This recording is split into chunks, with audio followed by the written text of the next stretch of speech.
and binili ko nga ng fan si Kyle. Paano ba naman kasi nung isang linggo pa nga siya nagrereklamo. Kahit daw maulan, mainit nga daw sa loob ng room nila. Kaya naman naisipan ko nga talaga siyang bilan dito sa TikTok ng fan. For sure na matutuwa yon dahil eto nga siya guys, medyo malaki siya kumpara dun sa nabili namin sa kanya dati. So eto siya guys, tingnan natin kung matutuwa si Kyle. Ibang kulay naman yung binili ko dahil halos ata lahat ng fan na nabili namin dito sa TikTok, may iba't ibang kulay na siya. Kaya ito naman yung binili namin sa kanya. So tara, bigyan na natin. Let's go.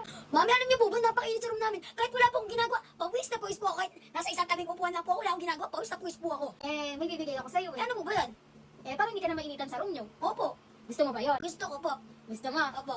Close your eyes. Kyle, ito yung bibigay ko sa'yo.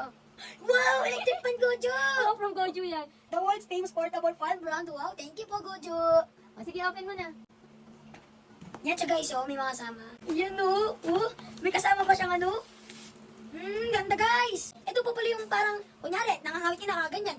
Walang pagpapatungan. Ay, ito guys, oh, pwede ikaganyan mo, pas ikakabit mo yun, oh. Galing, no? Tapos meron pa siyang kasamang. Charger! Try mo na nga kung malakas ba talaga yung Goju na yan. Okay. Mami, moment of truth!